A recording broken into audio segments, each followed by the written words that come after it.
Welcome to another edition of 42 Straight Years In. On my crackhead update, me and my old lady got out yesterday, and it's hard to find parking downtown Dallas. It's hard unless you want to pay $8 just to park. And I wasn't going to be there maybe 30 minutes. I just wanted to walk around so I can get some new crackhead updates. So we found a spot at 7-Eleven parked. We walked across the street to the transit center. And as soon as we walked up, man, this little chick was just standing there waiting on the bus. She waiting on the 101. That's the Pleasant Grove bus in Eastfield College. And she was just standing there looking at her phone, and a guy walked up and slapped the shit out of her. Just on general principles. She grabbed her face, he went to talking to her and said, "Now what did I tell you? What did I tell you? You thought I was playing with you?" She looking at him crazy as hell. He said, "I'll knock your damn head off." I guess that scared her, man. She started screaming and took off running. In downtown Dallas, especially right in that area, man, it's cops everywhere. It done got so bad till they put a portable police stand where they can be high up and try to look at everything. They got one of those in the West End. And he walked over toward the 7-Eleven just as cool and calm. So me and her walked around a few minutes. And when we came back to go get in the car, the cops already got him. They got him spread out on that hot-ass concrete. If he been to prison before, he got felony assault. If he ain't never been to prison, well, he got a misdemeanor. I don't know what the hell gonna happen to him. But that's my crackhead update. Crackhead updates is easy to get here in Dallas. I can go to South Dallas and park and get a whole week's supply just parked in one spot on Al Lipscomb. All I gotta do is stay in the car. Don't even get out. Just sit there and look at them. And here they're everywhere. It's something. Texas prison has a lot of female guards. Lots of female guards. The female guards can pat search and script search a male inmate. Now, a male inmate can refuse to be script searched by a female, and she will call a male officer over. Most guys just go ahead and let the female script search it. But if a male is working at a female prison, he can't pat search or script search female inmates. Double standard. Females can do it, males can't. A male officer can't just walk in a female dormitory because they sit around with bras and panties on. He can't just walk in there. But a female officer can come inside of a male dormitory or an all-male cell block, and she ain't got to announce anything, just walk in, doing cell checks, looking all up in the cell. That's how some guys get masturbation cases. Maybe he's masturbating on the female, but if she want to be shitty and walk by and see it, she still can write you a disciplinary. That is mighty strange.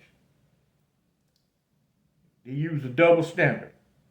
And they've made a lot of rules at male prison just to accommodate the female guards.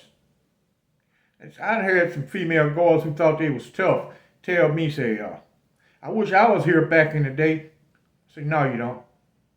The violence level was off the Richter scale. You couldn't even handle that amount of violence. You think this is violence, you ain't seen shit." Now, once at the East Ham unit, they had this stocky white chick. She was from Vida, Texas. She had her sleeves rolled up. She had red hair, have her sleeves rolled up like she macho. You tell she lift weights and shit.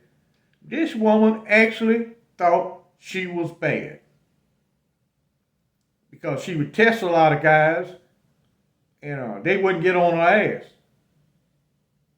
But I knew eventually she gonna run into the right one who's gonna tear her ass off the bone. And none of the black guards, they didn't like this lady. They did not like her Because she's racial as hell. You know. Once there was a fight in the chow hall. 2 guys with shanks attacking this one guy. This gang-related shit. The little Hispanic guy fighting his ass off. So far, he hadn't maybe got some nicks and bruises because they got knives. But he was keeping their ass at bay. He was throwing some hands at their ass.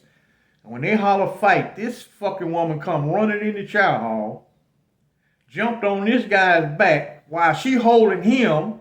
That's when he got hurt. They started stabbing him. All the inmates in the dining room got mad as hell. And they stood up. When the warden came in, they told him, hey man, this fucking bitch here is the cause that man getting stabbed. She'd have left that shit alone or grabbed one of the guys got the shank. He would have never got stabbed. She pulled all kind of fucking stunts. And they have a lot of fights at Eastham. A lot of them. In the course of a day, you're going to have 10. You might as well get ready for that. You're going to hear them hollering fight all day long, slamming them damn riot gates. They got 7 riot gates at Eastham in that long-ass hallway. I'm talking about a long-ass hallway. It's 7 of them. You're going to hear them slamming all day long. So I was down by the property room. And me and this guy, he had purchased some shit from me from the craft shop, some merchandise, and his families was supposed to send me the money. The money ain't never came, and it had been over 90 days. So I asked him, I said, hey man, you need to straighten that up, man, give me my money, man. So one word led to another one. So I say, I already seen where this was going. I ain't finna sit and beg you for my damn money.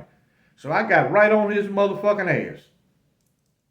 And they holler fight, slamming the gates. She was working at A-Line Gate.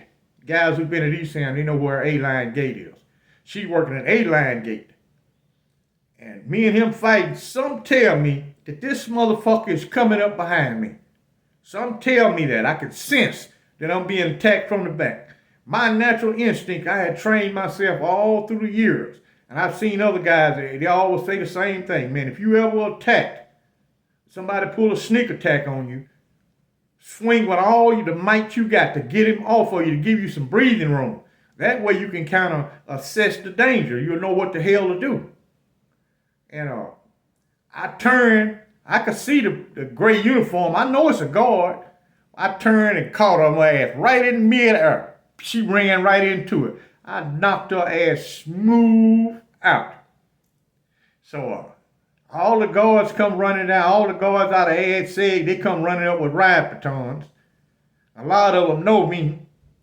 So they don't throw me down in the hallway and all that shit. They get me and handcuff me. And sergeant talked to me and asked me what happened. I said, me and this guy was fighting. And I thought I'm being attacked from behind, so I swung and I accidentally hit the guard. So they took her in the infirmary. They kept me handcuffed, had me in the infirmary. Finally, they gave us a smelling sauce and brought her back too. And she said that I intentionally hit her. My defense was, now the guard who was inside of A-Line picket, he see the whole damn thing.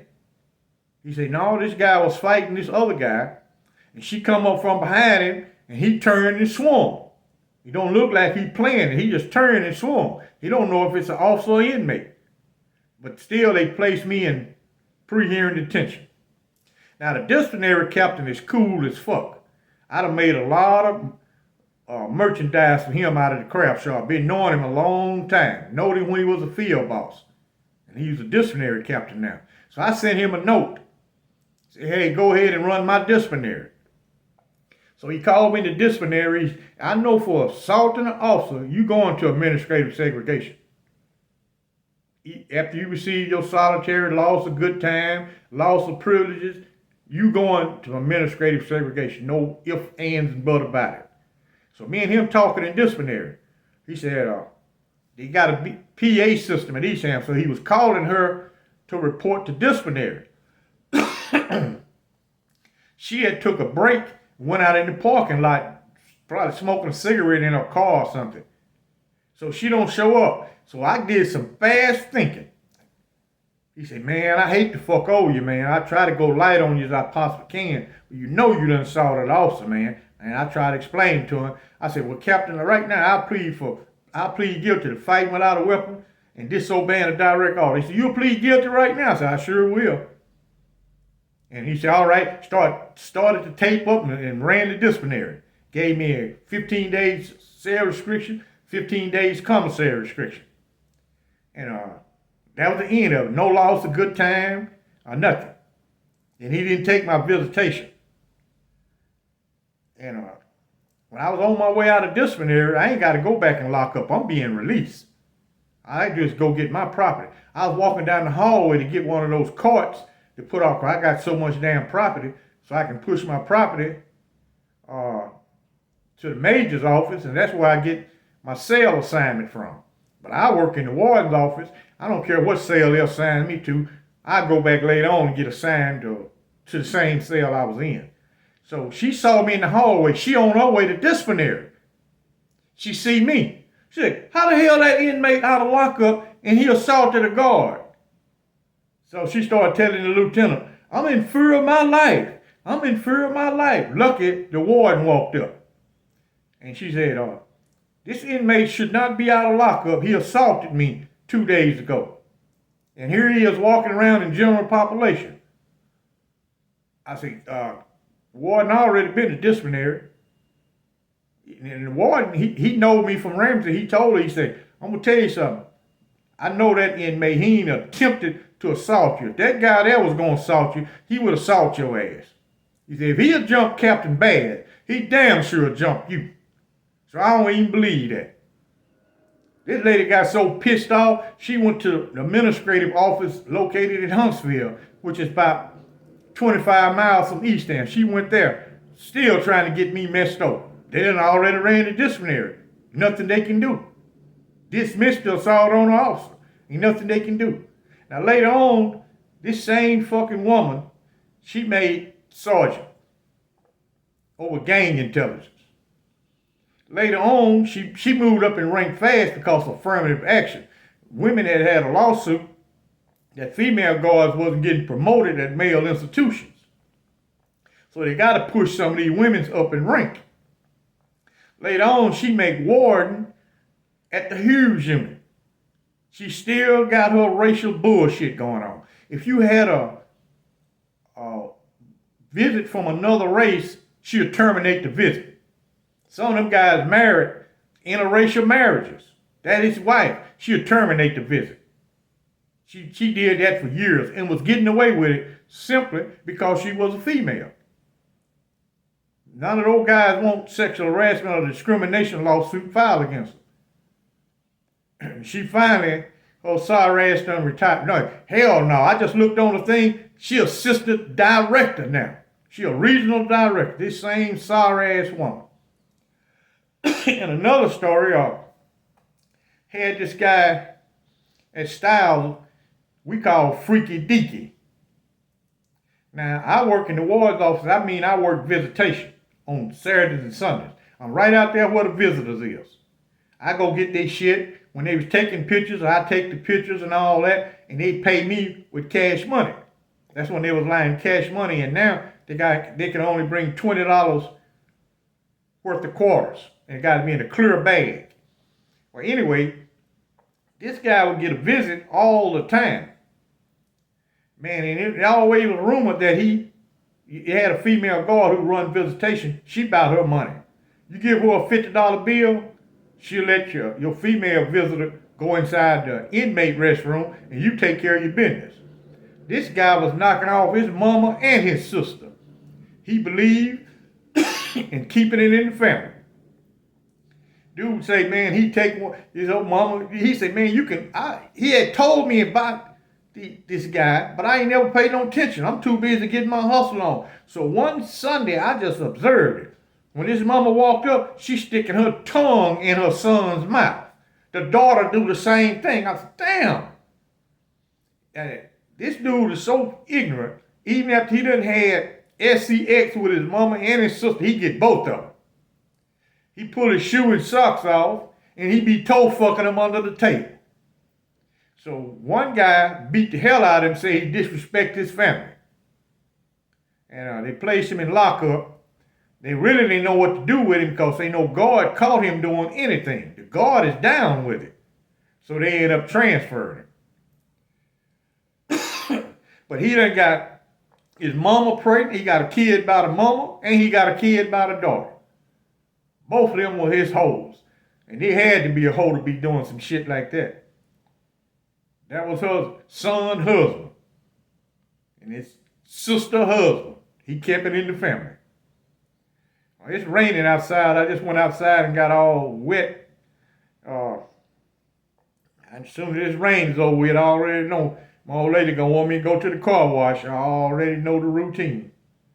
But she don't want no dirt and mud and none of that shit on her car. Y'all know what it is. Get your shanks out. They broke as hell now. They looking crazy trying to find something they can steal or snatch and run with. Be ready to ride on these chumps. Y'all like and subscribe. Follow me over on Patreon. And I thank you for watching.